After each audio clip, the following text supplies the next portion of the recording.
تین لوگوں کی دعا کے بارے میں نبی پاک صلی اللہ علیہ وسلم نے ہمیں بتایا ہے کہ اگر یہ تین لوگ جن حالات میں بھی جہاں پر بھی کسی کے لیے دعا کریں یا بد دعا کریں تو اللہ تعالیٰ ان کی دعا کو بھی قبول فرماتا ہے اور ان کی بد دعا بھی قبول ہوتی ہے۔ السلام علیکم ورحمۃ اللہ وبرکاتہ۔ میں امید کرتا ہوں آپ سب خیریت سے ہوں گے، جہاں بھی ہوں خیر خیریت سے ہوں۔ اللہ تعالیٰ آپ سب کو اپنی حفظ و امان میں رکھے، مجھے بھی آپ اپنی دعاؤں میں ضرور یاد رکھیے گا، میں بھی آپ کے لیے ہمیشہ دعا گو ہوں۔ ہم یہ جانیں گے کہ یہ تین لوگ کون سے ہیں، اور میں ہمیشہ کی طرح آپ سے ملتمس ہوں کہ آپ اس ویڈیو کو آخر تک دیکھیے تاکہ یہ اہم حدیث، یہ اہم معلومات آپ کے علم تک پہنچ جائے، اور جن لوگوں تک یہ نالج نہیں پہنچی آپ ان کے ساتھ اس ویڈیو کو ضرور شیئر کیجیے گا تاکہ آپ کے توسط سے وہ بھی اس اہم نالج کو، اس اہم علم کو حاصل کر سکیں۔ حضور صلی اللہ علیہ وسلم نے ارشاد فرمایا کہ تین لوگ ایسے ہیں کہ جن کی دعا کی قبولیت بڑی جلدی ہوتی ہے، اللہ تعالیٰ ان کی دعا کو بہت جلدی قبول فرماتا ہے اور ان کی بددعا بھی بہت جلد قبول ہوتی ہے۔ حضور نے فرمایا کہ پہلے نمبر پر والد کی دعا ہے اپنے اولاد کے حق میں۔ سبحان اللہ، آپ دیکھیے کہ والد، والدین، ماں اور باپ دونوں، نبی پاک صلی اللہ علیہ وسلم نے ارشاد فرمایا کہ تمہاری جنت، تمہاری کامیابی، تمہاری فلاح ماں کے قدموں کے نیچے ہے۔ اللہ تعالیٰ نے جنت کو ماں کے قدموں کے نیچے رکھا ہے، اور اسی لیے تم اپنی ماں کی خدمت کرو۔ باپ جو ہے وہ اللہ تعالیٰ کی رضا مندی کا ذریعہ ہے۔ اگر تم اللہ کو راضی کرنا چاہتے ہو تو اپنے والد کو راضی کرو۔ خوش قسمت ہے وہ لوگ کہ جن کے ماں باپ دونوں زندہ ہیں یا دونوں میں سے کوئی ایک زندہ ہے، وہ اپنی بخشش بھی اپنے جیتے جی کروا سکتے ہیں، اپنے رب کو راضی کر سکتے ہیں۔ جس کے والدین زندہ ہیں وہ ان سے دعا کروائے، جس کے والد زندہ ہیں وہ ان کی خدمت میں پیش ہو، ان کے پاؤں دبائے، انہیں خوش کرے، ان کے حقوق کا خیال رکھے، کیونکہ والد جب خوش ہوگا نا تو اللہ خوش ہوگا، والد جب راضی ہوگا تو اللہ راضی ہوگا۔ آپ کو کہیں ادھر ادھر جانے کی ضرورت نہیں ہے۔ اگر آپ معاشی طور پر مشکلات کا شکار ہیں، آپ چاہے کسی قسم کی بھی مشکلات کا شکار ہیں،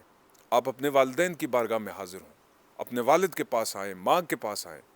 ان سے کہیں کہ وہ آپ کے لیے دعا کریں، گڑ گڑائیں ان کے سامنے کہ میرے لیے دعا کریں، اور جب وہ جتنی رقت سے، جتنی محبت سے، جتنے اخلاص سے، جتنے درد کے ساتھ آپ کے لیے دعا کریں گے نا، یقین جانیے کہ اس دنیا کا کوئی اور شخص آپ کے حق میں ایسی دعا نہیں کر سکتا۔ ہمارے پیارے آقا صلی اللہ علیہ وسلم نے اس دعا کی اہمیت کے بارے میں ہمیں بتا دیا، فرمایا کہ والد کی دعا اپنے اولاد کے حق کے اندر اللہ رب العزت ضرور قبول فرماتا ہے۔ اور یہ یاد رکھیے گا کہ اگر کسی نے اپنے والدین کو، اپنے والد کو، اپنی ماں کو تکلیف دی، انہیں نقصان پہنچایا، ان کی خدمت نہیں کی، ان کے حقوق کا خیال نہیں رکھا، ان کی دل آزاری کی، ان کا دل دکھایا، تو جس طرح سے آپ کے حق میں بہتری کی دعا اللہ جلد قبول کرتا ہے نا، تو اسی طرح سے ان کی بد دعا کو بھی اللہ جلد قبول کرے گا۔ اور اگر وہ بد دعا نہیں بھی دیتے، آپ کو معاف بھی کر دیتے ہیں، تو اللہ تو دیکھ رہا ہے نا کہ جس نے یہ رشتہ قائم کیا ہے، والدین کا سایہ آپ کے سر پر اگر سلامت ہے تو پھر اللہ تو دیکھ رہا ہے۔ تو اللہ کہتا ہے کہ میں سب سے بڑھ کر انصاف کرنے والا ہوں۔ بات صرف یہاں تک نہیں ہے کہ جن کے والدین اس دنیا سے چلے گئے ان کا حق ختم ہو گیا، جن کے والدین اگر دنیا سے پردہ کر بھی گئے ہیں تو حق اس صورت میں بھی ختم نہیں ہوتا۔ آپ کے لیے برابر مسلسل اپنے والدین کی مغفرت کے لیے دعا مانگنا، یہ آپ کو تعلیم دی گئی ہے، آپ کو بتایا گیا کہ یہ آپ کے لیے ضروری ہے، آپ نے کرنا ہے۔ جب تک آپ زندہ ہیں، والدین اس جہاں میں چلے گئے، فوت ہو گئے، آپ کے لیے لازم ہے ان کے لیے دعا کرتے رہیں، برابر مغفرت اور بخشش کی۔ کل کو آپ کی اولاد بھی آپ کی مغفرت اور بخشش کی دعا اسی طرح سے کرتی رہے گی۔ اللہ ہمیں والدین کے حقوق پورا کرنے کی توفیق عطا فرمائے، اور جن کے والدین زندہ ہیں اللہ ان کی زندگیوں میں برکت عطا فرمائے، جن کے والدین فوت ہو گئے اللہ ان کی مغفرت اور بخشش فرمائے۔ دوسری، نبی پاک صلی اللہ علیہ وسلم نے فرمایا مسافر کی دعا۔ مسافر کہیں پر بھی کسی منزل کا بھی مسافر ہو، اپنے ملک سے باہر ہو یا ملک کے اندر بھی سفر کر رہا ہو، جو شخص اپنے گھر سے شرعی مسافت طے کرتا ہے، جس پر نماز قصر لازم ہو جاتی ہے، وہ شرعی مسافر ہوتا ہے۔ تو ایسا شخص اگر حالت سفر میں ہے، آپ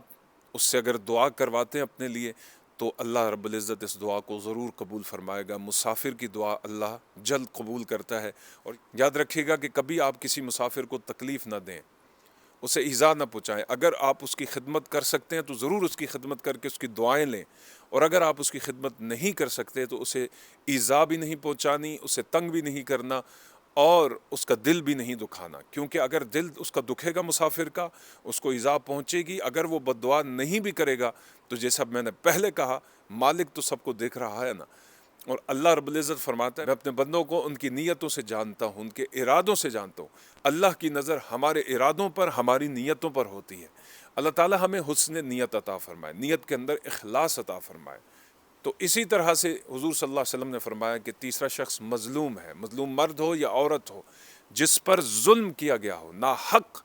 جسے ستایا گیا ہو، جس کے حقوق کو سلب کیا گیا ہو، جسے نقصان پہنچایا گیا ہو، کسی بھی حوالے سے اس پر ظلم کیا گیا ہو، اگر وہ کسی کے لیے دعا کرے تو اللہ تعالیٰ اس دعا کو قبول فرماتا ہے، اور اگر وہ کسی کے لیے بد دعا کر دے تو اللہ رب العزت اس کی بد دعا کو فوراً قبول فرماتا ہے۔ تین اشخاص، والدین، مسافر اور مظلوم، ان کی دعا اگر آپ لینا چاہیں تو ضرور ان کی دعاؤں سے اپنے آپ کو مستفیض فرمائیں، اور یاد رکھیے گا کہ ان کی بد دعا کوئی کسی صورت میں نہ لے۔ اللہ ہمیں عمل کی توفیق عطا فرمائے، سمجھنے کی دین کو توفیق عطا فرمائے، سمجھ کر دوسروں تک پہنچانے کی توفیق عطا فرمائے۔ اللہ قبول اور منظور فرمائے۔ نئی ویڈیو کے ساتھ پھر آپ کی خدمت میں حاضر ہوں گا، تب تک کے لیے والسلام علیکم ورحمۃ اللہ تعالی وبرکاتہ۔